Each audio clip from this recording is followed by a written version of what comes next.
fellowship sa mga Bible believers. Wala na sila. Gana. Wala na sila. Hindi ka nag-iisa. So, wish ko sana na punta ko dito, hindi ako mag-preach. Kinig lang ba? Tama. Kinig lang sa salita.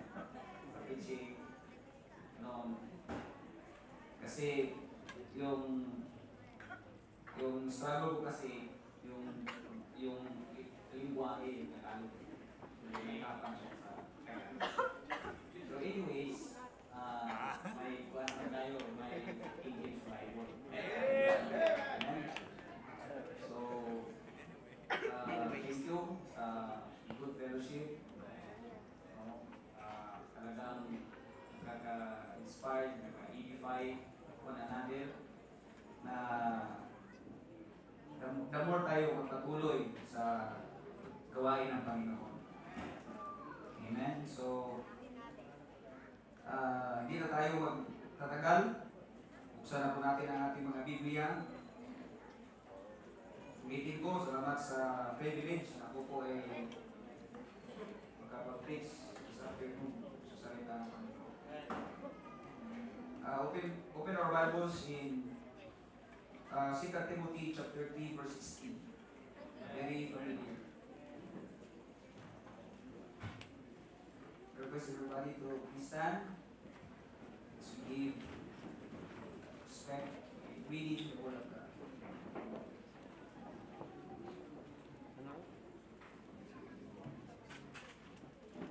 Okay, are you there? Let's read this together. Okay, in 2 Timothy chapter 3 verse 16, read. All Scripture is given by the inspiration of God and is profitable for doctrine, for reproof, for correction, for instruction in righteousness. Tayo po ay manalangin. Ilang Diyos Ama, salamat po sa hapon na ito na kami po ay tipon-tipon upang mag-worship po sa inyo at makinig sa iyong salita. Tulungan niyo ang bawat isa sa amin. And I pray na ang Holy Spirit mag-work po sa aming needs at mag-convict sa bawat isa sa amin. Lord, give us the wisdom and understanding. Gamitin mo po ako sa pag-preach ng inyong salita ng hapon. Wala po kami magawa sa aming sarili kung wala ka. So, all the glory na ma-experience namin yung hapon, ibabalik po sa iyo. You are worthy to receive all the praises of honor. In Jesus' name I pray. Amen. Amen. Okay. So, malapit na akong umiyak.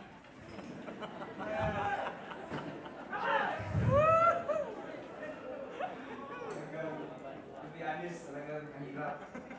O hindi mahirap mag-preach ng salita ng Diyos. So, yung buhay. So,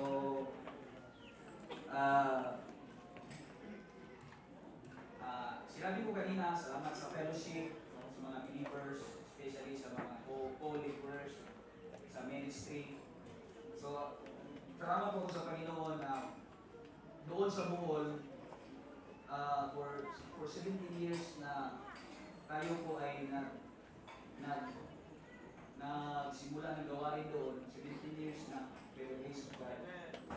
And by the grace of God, nagpatuloy pa rin. At maraming mga problema, maraming mga ganyan talaga ang ministry. Ministry is problem solving. Maraming mga problema. It's not easy being in a ministry. While doing the ministry of the Lord, alam po natin na maraming mga pastors na nag-quit na sa ministry dahil sa mga problema. And we know na it takes the grace of God to continue. Diba? This afternoon, maraming mga pastors. Diba? Sometimes makarelate tayo sa ating damdamin. No? Being a man of God, being a pastor. Diba? Sometimes, mag-preach tayo sa pulpito, discourage tayo. Ito ba yan, mga pastors? Amen? It's not easy. And sometimes, we cannot deny na we deal other people's problem while dealing our own battle. Amen. The pulpit. Kung sa experience ko lang for 17 years being in a mission, in a ministry, many times na gusto ko nang mag-quit. But the grace of God is sufficient. Amen. Tuloy lang tayo. Because our work shall be rewarded. Amen. So, the Bible says here, in 2 Timothy chapter 3 verse 16, all scripture is given by inspiration of God. Salamat tayo na we are so thankful na ang salita ng Diyos, the King James Bible is inspired. Marami tayong nakikita sa social media, sa YouTube, sa Facebook na nag-preach na hindi na inspired. Diba? Ang Bible, only preserved lang. Sabi pa, kung ikaw ay maniwala na ang King James Bible is inspired, ay galing ka sa school bukol. Amen? We believe that the Bible, the King James Bible that we have, is inspired. That's the reason that every time pumunta tayo sa church, makinig tayo sa salita ng Diyos, amen, we are encouraged, amen, madasig na, because the Word of God is inspired, and is profitable for doctrine, for reproof, for correction, for instruction in righteousness. The message of the Lord is the blessing of the Word of God.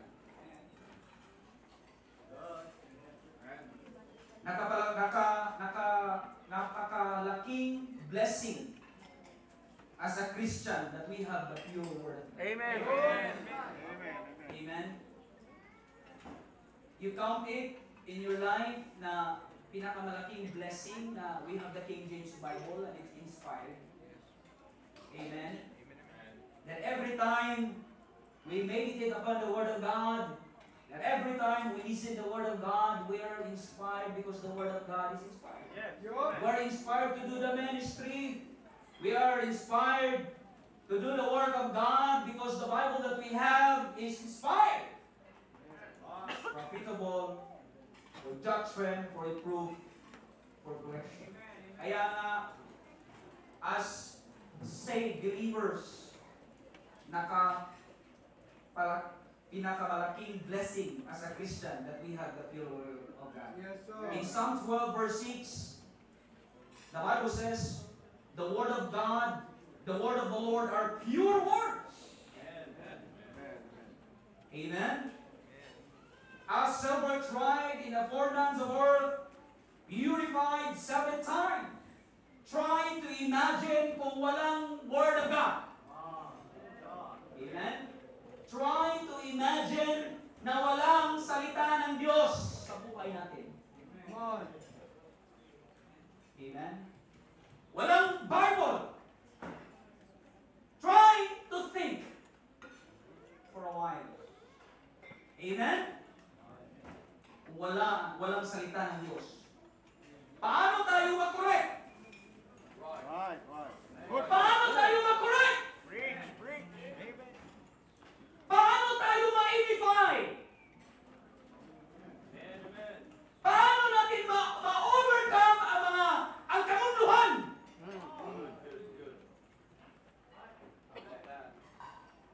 At paano natin ma-overcome ang ating flesh? Amen.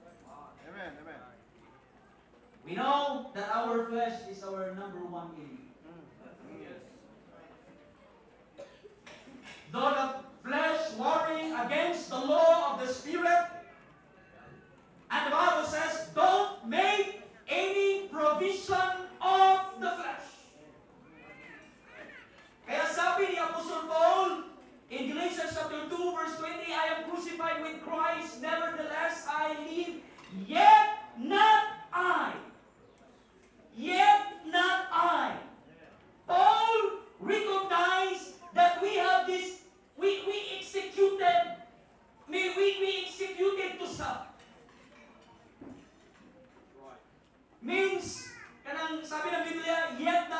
I but Christ. Not my will, but thine. Apostle Paul said, I die daily. Anong ibig sabihin? Sin. 1 Corinthians chapter 15, verse 31. Open your Bible, please. 1 Corinthians. Apostle Paul said in 1 Corinthians chapter 15, verse 31, I protest by your rejoicing which I have in Christ Jesus our Lord. Paul said, I die daily.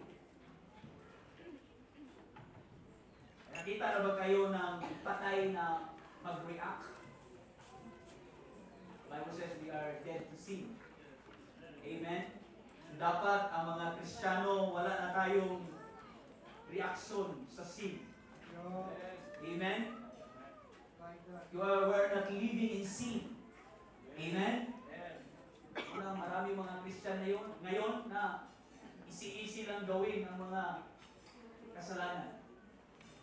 Wala nang conviction. Okay na lang. Being saved, we are dead to sin. Wala na tayo, hindi na tayo mag-react kahit ano man. Wala na tayong response when it comes sa sinning. Amen? Wala na tayong response. As believers in Christ, ino na tayo ay ligtas. Kasi even Apostle Paul, the Bible says in Romans chapter 7 verse 14, mababasa natin. Hindi na natin basahin lahat, pero bigay ko na lang yung Romans chapter 7 verse 14, 25. Makikita natin about the Spirit, the law of the Spirit and flesh. So, kung walang Bible, walang salita ng Diyos, paano natin ma-overcome ang ating flesh?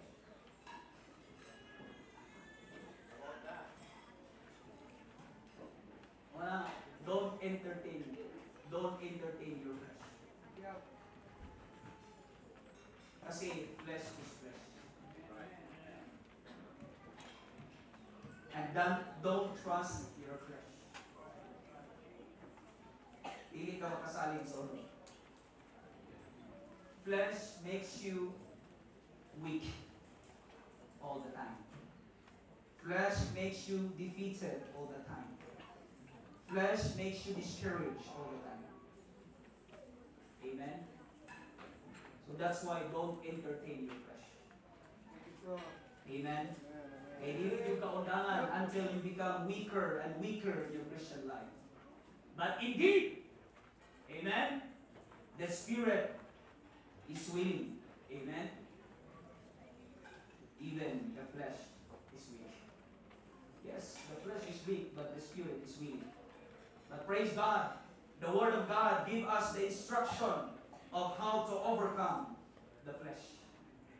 Romans chapter 13, verse 14, the Bible says, but put ye on the Lord Jesus Christ, and make not provision for the flesh to fulfill the lust thereof. Don't put confidence in the flesh. Amen? Amen. Maraming mga Kristiyano, wala na sa service sa Panginoon. Wala na sa church because they put too much confidence in the flesh. Right. How about that? Amen? Kaya nga, they entertain the flesh. That's why we need to be careful. Philippians chapter 3 verse 3. Philippians chapter 3 verse 3. The Bible says, for we are the circumcision which worship God in spirit and rejoice in Christ Jesus, and having no confidence in the flesh. That's what I've said. Praise God. We have the inspired Word of God. We have the King James Bible. Amen. Amen. Amen. That through the Word of God we can overcome the flesh. Amen. Amen. And have no confidence in the flesh. Kaya we gather this afternoon with a purpose.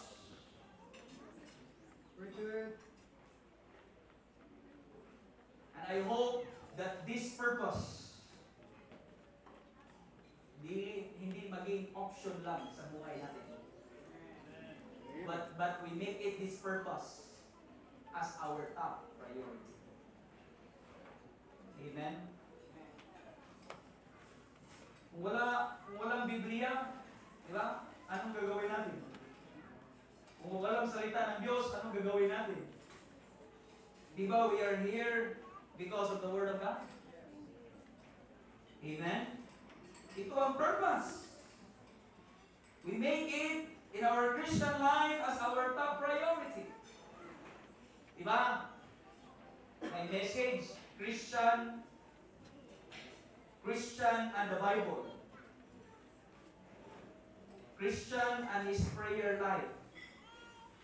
Christian and his service. We cannot separate the Word of God sa buhay Kristiyano. Amen? And we need to realize that. Amen? We need to realize that it always be our top priority. Amen? Unang, we are here. Tingnan natin yung sarili natin na what is my very need.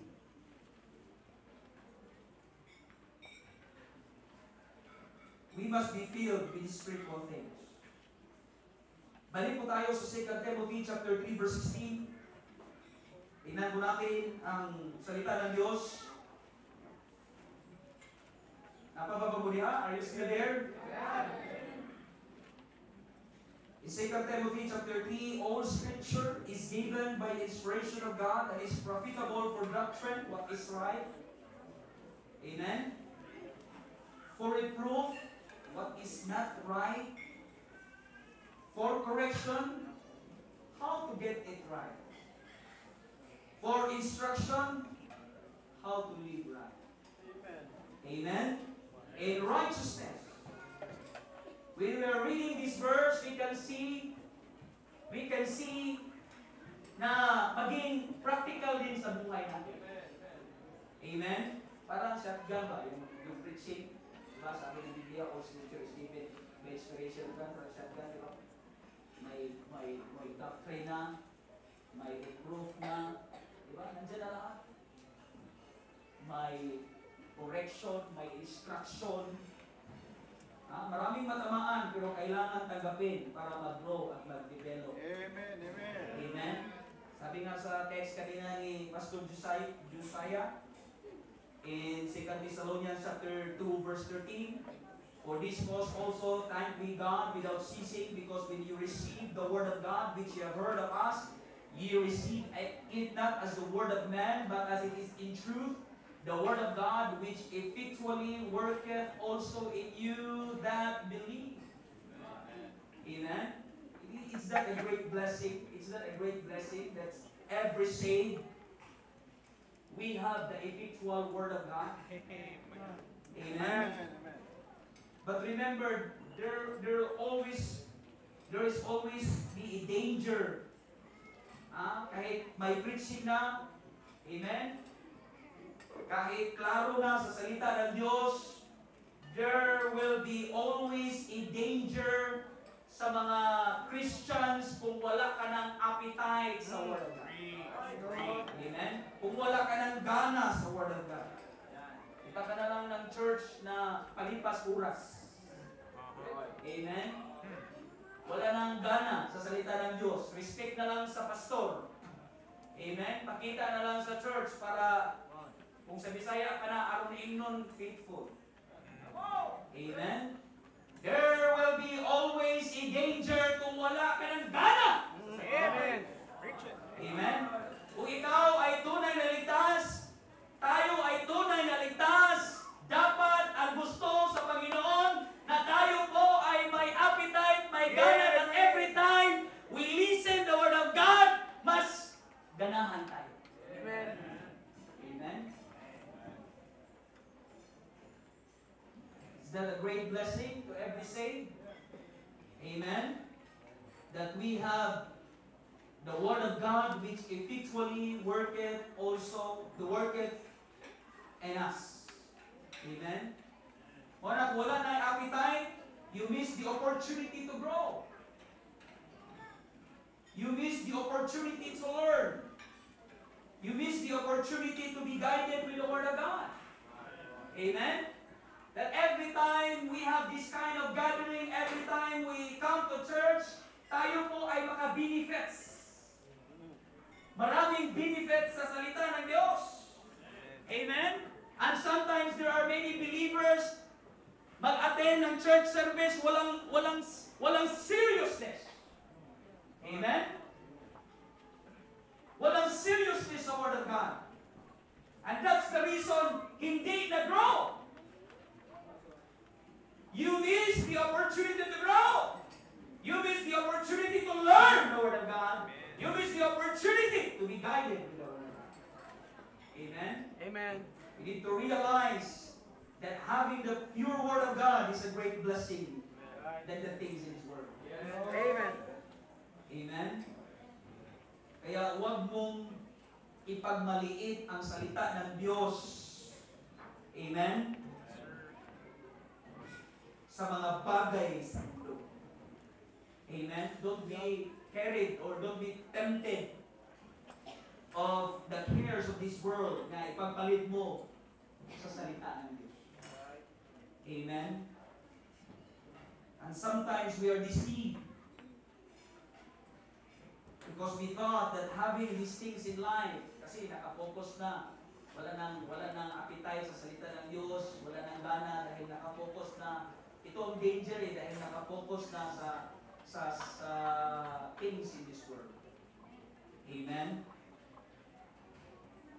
Yung fame, yung having material things, money, houses, diba? Expensive cars, diba? Having a big properties, a nice car, houses, diplomas, big family, good family, beautiful wife, handsome husband, success, accomplishments in life. Always remember these earthly things that at the end of the day, amen? At the end of the day, these material things will gone. The Bible says, heaven and earth shall pass away, but my word. Amen. Amen. Isang pag-popular ka, maraming mga tao sa mundo, mga popular. At yung mga Christian din, makiri din, gusto din maging popular. Amen? Paano naman yan? Kung popular ka sa mundo, hindi ka kilala ng Panginoon. Amen? Diba? You thought na yung pera mo sa bank, okay na yun, di ba? Yung malaking bahay mo, okay na yun. Di ba? Having a good family, okay na yun. Intact yung family mo, okay na yun. Yung mga accomplishment mo sa buhay, okay na yun. But always remember, at the end of the day, it will come. Amen? It will pass away. Amen? That's why, sa buhay po natin, how we magnify the Word of God in our life. In our personal life, how we magnify the Word of God in our family. How we magnify the Word of God in our service. Sa katunayan, di ba, dito sa mundo, marami tayong mababasa ng mga books, di ba? Marami tayong mababasa ng mga books. Pero those books can only give you the information. Amen? But it cannot change you. But we always believe, as Bible believers, that the Word of God can change us. It will change us spiritually. Amen? So as saved, maraming bagay na nagbago. Diba? We have this spiritual blessing. We have the fruit of righteousness. We have this eternal life. Amen? We have the Holy Spirit. We have, name all the spiritual blessings you have it as saved. Amen? And it is enough na tayo po ay maging joyful and live a, a, a life that full of rejoicing.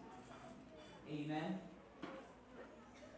When the authority of God's word is finally settled in our hearts, we can easily see how the teaching of the scripture fall into four categories. Number one, it is a blessing because it is the only source of doctrine. Amen. Without right doctrine, there is no right living. Right. And Amen. without Amen. biblical lifestyle Yep. and biblical manner of life. Yep. Amen. Amen. So the question is your faith right? Is your commitment right? Is your music right? Amen.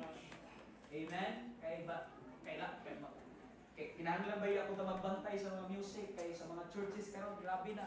Kailangan natin mag-ingat sa mga music kay tingin natin yung music okay. Diba? Christian spiritual song, Christian music. Pero may mga music na ngayon, if you are not careful na yung lyrics okay, pero yung tono hindi okay.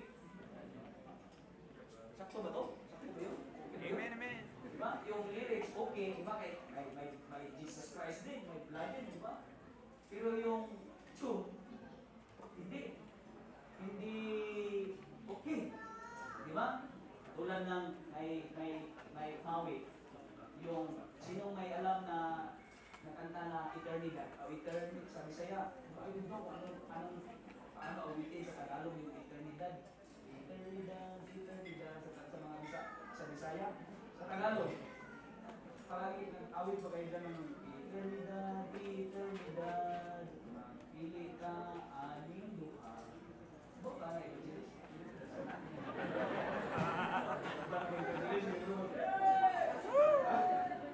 ha? Pili ka aning duha, langit, impirno, asa ka, asa ikaw aning duha, pili ako sa impirno. Mainit ang kalagreso sa mga, di ba, sa mga bata. Puro natin yung kanta na yan. Pero may nag-awit na tinwist yung tune, pero yung message, nandyan pa rin. Ha? Sabi yan. Eternidad,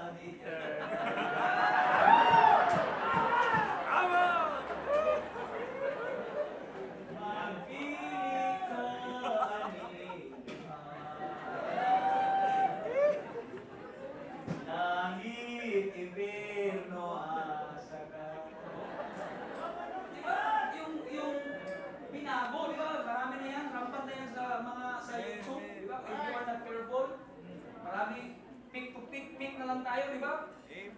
So, kailangan din natin mag-ingat. Amen? So, it's your music, right? Di ba? May story dyan tungkol sa music. Kaya sa music tayo eh. Diba? May backslider. Matagal na wala na sa church. Backslide.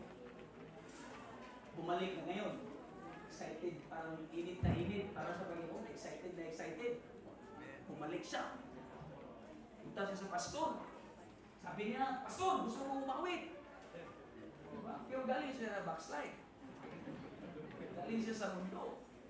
Diba? Active siya sa mundo. Pero napalo up, na encourage, punta sa pastor. Pastor, gusto mo umawit. Pastor naman, walang discernment. Sabi ng pastor, sige, umawit ka. Come on! Ngayon na ngayon sa pulpito, umawit na ngayon. Sabi niya, O Ginoo, miss na miss kita.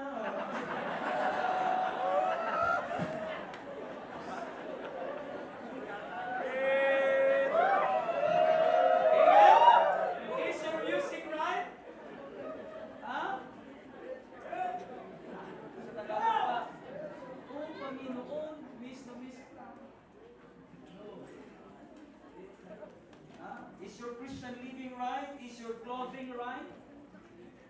Diba? Kasi hindi natin pa-separate doctrine and lifestyle. Amen. Diba? Manner of life.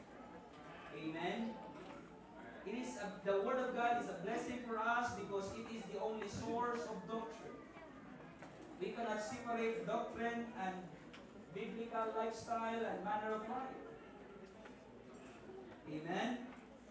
Your clothing, your conviction. Amen? You need to stand for the right doctrine. Mahirap kung hindi mo alam ang tinatayuan mo. Doktrina. Dapat mong malaman kung paano ka naligtas. Amen. Amen? O anong klaseng kaligtasan. Amen? The Word of God. And because it is the Word of God, it is the only source of doctrine. It says here, it is pure. Sabi ng Bible, it is pure.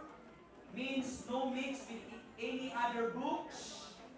In Psalm 20 verse 6, the word of the Lord are pure words, as a silver tried in the furnace of earth, purified 7 times. In Psalm 119 verse 140, thy word is very pure.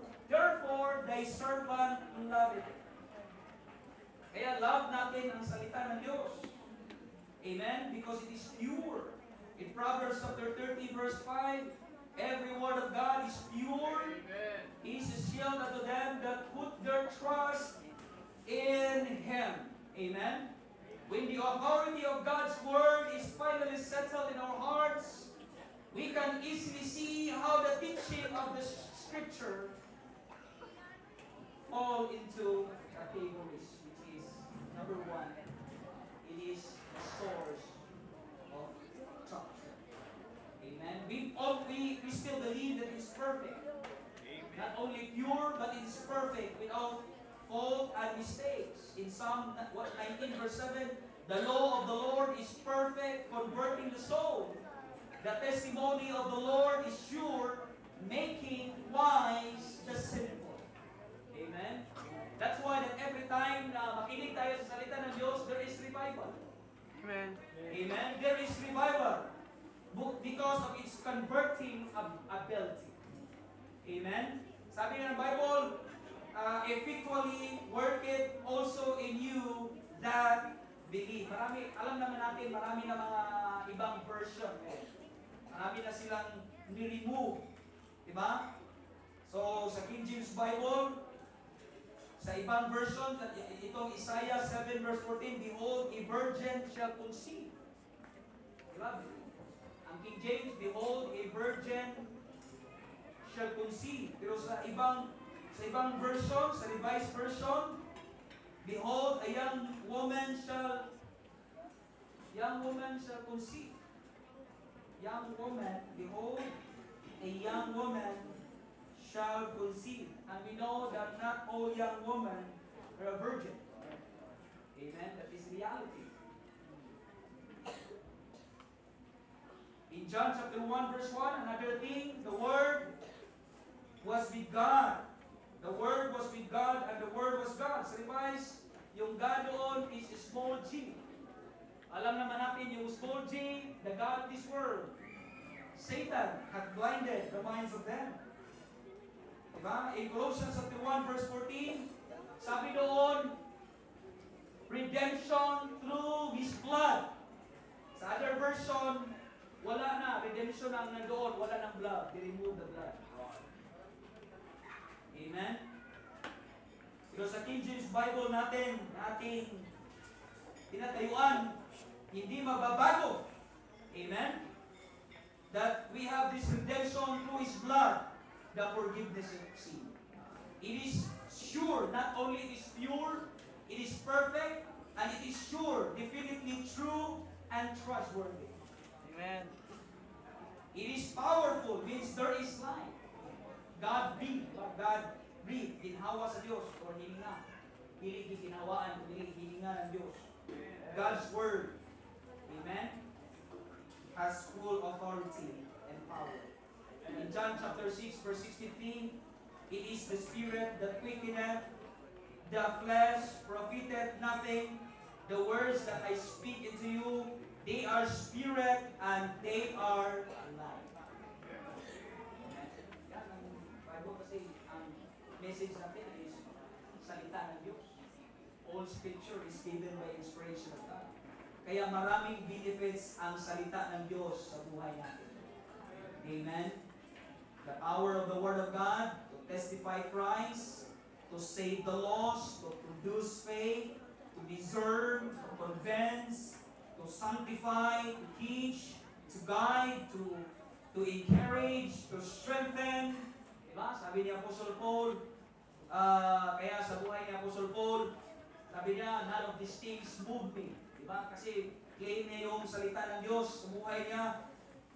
But none of these things move me, neither count I my life dear to myself, so that I might finish my course with joy and the ministry which I have received of the Lord Jesus, to testify the gospel of the grace of God, to rejoice, to accomplish.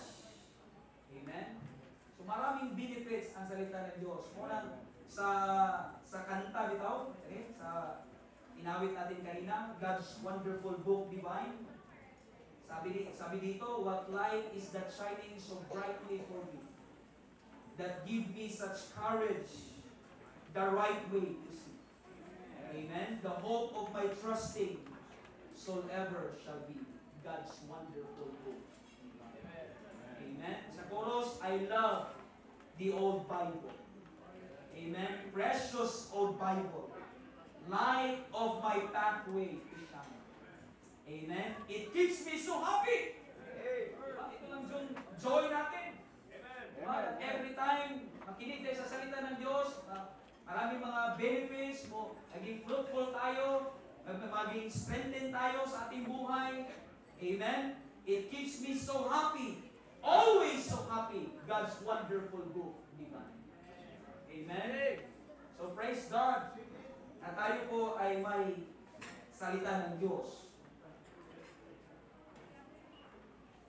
Sabi ng Biblia, in 1 Thessalonians chapter 2, verse 13, for this cause also thank we God without ceasing, because when you receive the word of God, which ye have heard of us, you receive it not as the word of man, but as it is in truth the word of God, which effectually worketh also in you that believe. Ito ang standard natin for living. Hindi worldly standard, hindi fashion in this world, but the Word of God. Amen? God's Word is perfect. Diba? God is perfect. God is perfect, so also His Word is perfect. God is eternal, so also His Word is eternal. In Psalm 90 verse 2, before the mountain were brought forth, or ever thou hast formed the earth and the world, even from everlasting to everlasting, thou art God. Amen. Amen. Hindi mamamatay ang Diyos. Amen. He is told in Isaiah 9 verse 6, for unto us a child is born, unto us a son is given, and the government shall be upon his shoulder, and his name shall be called Wonderful, Counselor, the Mighty God, the Everlasting Father, and the Prince. Noong ako ay pumunta ng Cebu, nakadaan ako sa isa sa mga university doon. Lagay sila ng malaking billboard ba doon sa school nila. Nakalimutan ko kung anong pangalan ng university. Basta sa Cebu, nadaan lang nagsakay ako ng jeep. Nakalagay doon sa malaking billboard nila na Santo Niño is the Prince of Peace. Santo Niño is the Prince of Peace. Pero anong sabi ng Bible na binasa natin dito? Amen? His name shall be called Wonderful Counselor, the Mighty God, the Everlasting Father, and the Prince of Peace. Amen? God is light, so also His Word. In 1 John chapter 1 verse 5, this then is the message which we have heard of Him, and declare unto you that God is light, and in Him is no darkness. Amen. Amen. Psalm 119, verse 105, Thy word is a lamp unto my feet, and a light unto my path. Amen. God is a spirit, so also His word. Amen? Alive. Buhi, di ba? Kung usa ka tao is a person that have the Spirit of God will never understand anything in the Bible without the Holy Spirit. Amen. Because the Bible is a spiritual book. Yes. Only spiritual people can understand. Amen. Ay babasahin ako dito, the Bible. What a powerful book. It needs no man's approval to assert its authority. Amen. The Bible, the book that no man can conquer. Amen. The Bible, that faithful message from God. Never changing, never awakening, standing defiantly, perfect as authoritative in a world that claims nothing can be perfect, and that reveals the thoughts of any authority, especially that of a book. It is God's book. Amen. It's a blessing because it is the only source of doctrine. It is the only source of reproof. It is the only source of correction. And it's the only source of instruction. Amen. That's why we need it in our Christian life. Wherever we go, wherever we are, we need the Word of God. Amen. That is our purpose why we are here. Because in the absence of the Word of God, without the Word of God, we will never grow. We will never prosper. Amen. We will never be strengthened in our Christian life. And we can never continue in our Christian life without the Word of God. And that's the purpose. Amen. So for by purpose na naglingkod ka diha. Amen. Nag-spend your time, nagahin ka. Nakakagay, may gawain ka sana sa bahay mo, or anong, diba? Kung ano, sa lugar, diba? Pero you sacrifice it para pumunta lang dito, para ma-edify. Amen. Ma-encourage. Amen. Mulig-on. Kung sa Bisaya pa na, mulig-on. Amen. Madasig, makapadadyon. Parang makapadadyon. Ang buhol ko nung ninja rin, patay ninjo. Sulti rin ni evangelist, diba evangelist? Diba? Ija-ija, awahaho. Naapoy sunod na. Ang taga-buhol, ninja rin, patay ninjo. Amen? So that's why we need it. Amen? Don't forget, diba? Every time we hear preaching, diba? Sabi namin, binasa natin kanina, all scripture, always remember that it is the only source blessings ang buhay natin, diba? Because it is the only source of doctrine. It is the only source of reproof. It is the only source of correction. It is the only source of instruction. Amen? Para naman hindi mo ma-entertain yung flesh mo kapag yung Word of God nag-dominate sa buhay as a Amen. Christian. Amen? Diba, hindi mo ma-entertain yung flesh kasi kung i-entertain yung flesh mo kahit saan ka nadalhin dyan. Amen? Walang boundary kapag flesh ang mag-control. Right. Say amen. Pero ang makatulong sa atin is nandyan sa puso natin, sa isip natin, sa puso natin ang salita ng Diyos. Amen. Diba? Can you imagine? Until now, patuloy pa tayo. Anong sikreto? Diba? Anong sikreto? Until now, we continue. The Word of God. Wala naman. Yep. Walang iba. Bakit nalaman mo na ikaw ay ligtas? Bakit nalaman mo may spiritual benefits, may ito ang nangyari sa atin because of the Word of God. Yep. So without the Word of God ay talagang walang kabuluhan o ano yan. Diba? Ano na rin gamitin ng mga horoscope kasi basta naintindihan ko. Amen. Amen. Basta yung Bisaya ang praise, bear with me. Kailang mahalang umintindi. Diba? Kasi iba yung iwahin natin. Bisaya ako, Tagalog kayo. Diba? So kayo na mahalang umintindi. Talagang inisip ko, unfair. Diba, unfair. Kasi kapag yung mga Tagalog, punta doon sa Bohol, sa Visayas, maintindihan namin. Pero kung kami mga Bisaya, diba, punta dito sa Luzon, mag-preach ng purely Bisaya, ay talagang gumaganon kayo. Diba? Wala, sa Bisaya, hindi included. Yung mga Tagalog lang, diba? Oh, just for example, sa simula, yung pagtayo ko dito, Lulun Bisaya, purely Bisaya, ano? Intindihan yun. Di ba? Wala. Amen? In favor lang ni Pastor Kabungkan. Pastor Raul, my friend. Amen? But ang stand po natin, Pabisaya at Patagalog, you have the King James Amen. Bible. Amen. That's Diba? Hindi school bukol. Diba? At kapag malaman na nag-preach ka na yung Bible was inspired, ay wala, isuko. Diba? Hindi tayo katinang, diba? Sa ganyan. Alam natin ang ating tinatayuan. Alam natin yung doctrine natin. Alam natin yung tinuturo natin. Amen? So, continue lang. Amen? Continue lang. Christians, basig. Sa mga young people, di ba? Basig.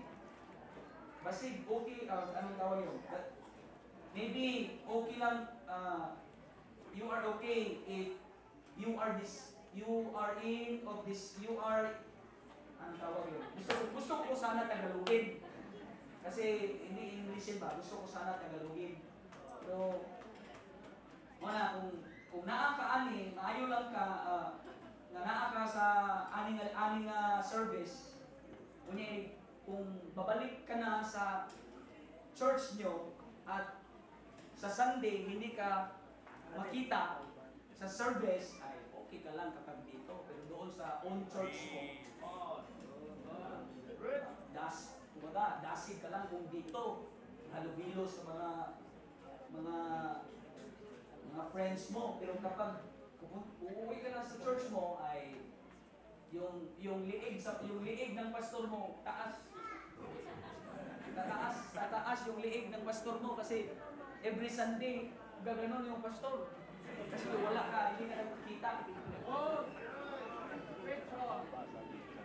Amen? Oh. Okay ka lang dito, dasig. Pero pag uwi na, lodya na. Dili na loyal. Ang hanggang mo sa loyal. Loya. Amen. Are we still thankful that we have the King James Bible? Is it inspired? Amen. It's God's book. Don't forget these 4 things. Amen. Siyempre lang naman, di ba? All scripture, 4 things, source of doctrine, source of blessing, di ba? Source of reproof, source of correction, and it is the source of instruction. Amen. Sabi ng Biblia that the man of God may be perfect, thoroughly furnished into all good. Gusto kang gumanda yung buhay mo sa Christian, be serious on the word. Amen. Huwag nang mag-joke. Amen? Parang may iba. Parang nag-joke. Amen? Parang nag-play ba? Naglalaro. Amen? Hindi tayo naglalaro. We are, every time we listen the Word of God, we study the Word of God, we are serious. Amen? Kaya nagbulol-bulol yung lingwahe natin dito, pero still the Word of God is serious. Amen? Kaya pinagtawanan nyo na ako, okay lang yan, dahil masaya ako. Amen? Okay lang yan, hindi ako mahiya dyan. Hindi ako mahiya dahil alam ko na ang preach ko ngayon ay salita ng Diyos. Mahiya ako kung ang preach ko ay hindi salita ng Diyos. Tama. Kaya nga sabi ko, bear with me. Kasi kung hindi kayo mag-bear with me, ay talagang sumakit ang ulo niyo. Thank God for the privilege. You have the effective preaching is the simplicity of preaching. Yes. Praise the Lord.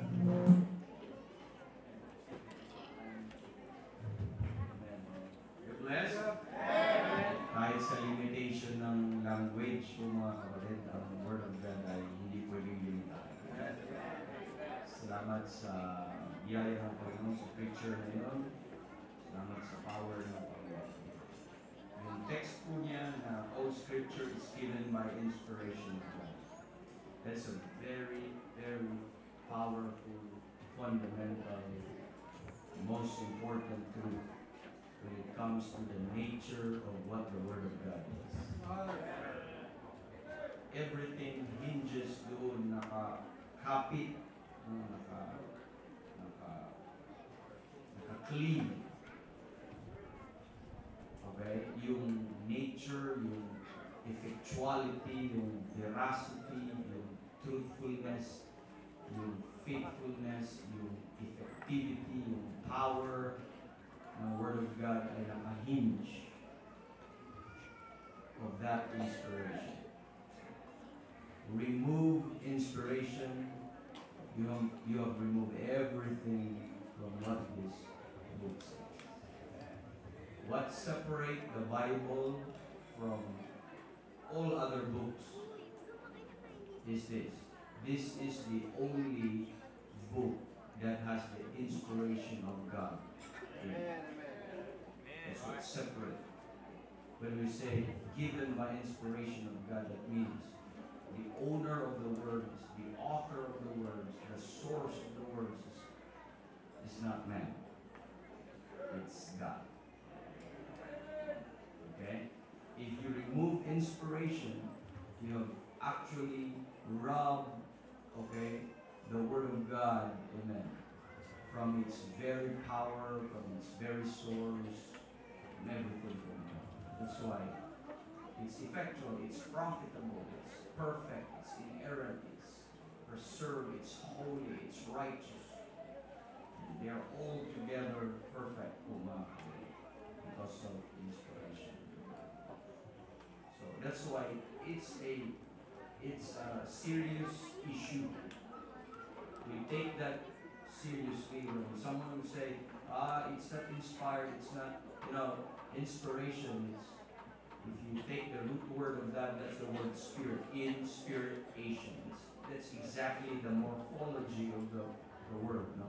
Inspiration, or the action of the Spirit in.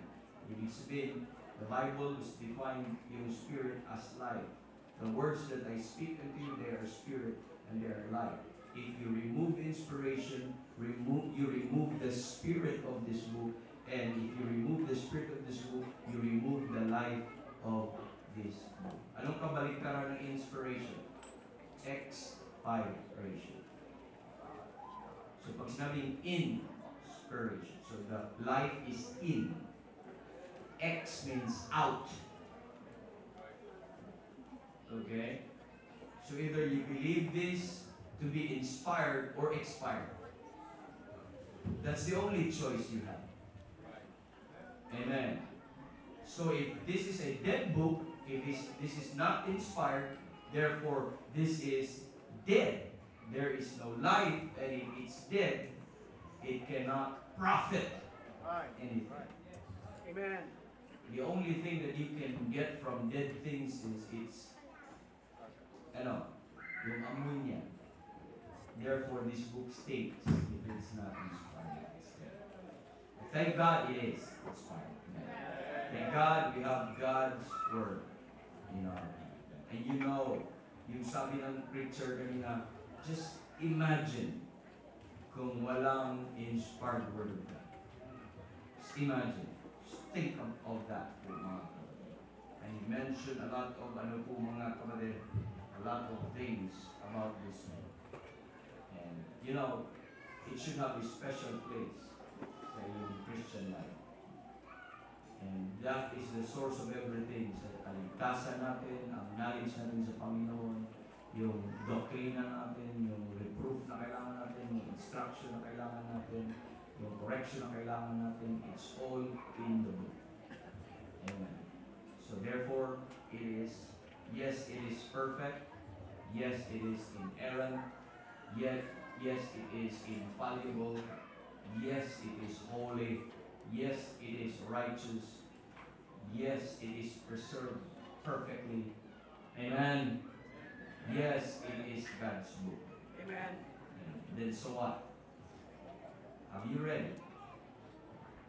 Have you read it often? Have you studied it? Have you studied it deeply? Amen. Nag-meditate ka ba? Iniisip mo ba Minamahal mo ba? Or it's just a song? And I love the old Bible. Some people are just good in raising their hand. This is the inspired, infallible, perfect Word of God. King James Bible is the inspired Word of God. Pero they're immoral, unholy, ungodly, deceitful. Amen. Their life is NIV. Amen. Or corrupt version. And that's sad. Amen. So what if this is perfect? Amen. If you don't read it often. If you don't study it often. If you do not meditate it often. What good, what profit ang makukuha po natin kung wala hanggang bibig lang tayo? Tama. Hindi naman natin minamahal. Hindi naman pala natin pinapaniwalaan. Hindi naman natin tinatayuan. Hindi naman natin ina-apply. What profit? What good? Wala din. Diba? The challenge is very simple, mga kapatid. Amen? This book is important. Amen. Then let's have this book in our life. Let's live this book. Let's apply this book. Amen. Now, let's make this book as our authority, as our guide. Amen. Sa ating buhay. Love that book and manifest that book wherever we go. Amen. We will die without this. Amen. We'll die with our Christian life without this. Amen. How about you? Kamusta? How is our relationship with this book? How's our relationship with this book? Let's preach this book. Amen. Thank you, preacher. And I appreciate that confidence, that boldness na nasa heart ng preacher natin this afternoon. Amen. Amen. And yung passion po niya sa salita ng Diyos is there. It's very present. And yung desire niya, yung pagnanais niya na on how he appreciate this book ay may transfer sa atin. Amen. And glory to God for that. And what a reminder. That's basic for mga kapatid. And all of us have failed. Amen. All of us have failed. Admit it. Lahat ba ng panahon, yes, maybe nagbabasa ka ng salita ng Diyos. Religiously. Ang tanong, iintindi mo ba? Hindi din, di ba? So, sana, this is effectual because it has life. It's profitable because it has life. It can do something to you because it has life. It can transform because it has life. So, make use of it. Take advantage doon sa book na ito. Glory, glory to God. So, okay, sana ating ano po. Ready na ba ang ating dinner? And actually, medyo maaga-aga. At 5 o'clock kami nakalagay natin, but usually 5:30 tayo na. Okay na? Hindi pa din? Okay. Good. So, napakabaan ko na lang sana yun. Okay. Na-bless ba tayo lahat?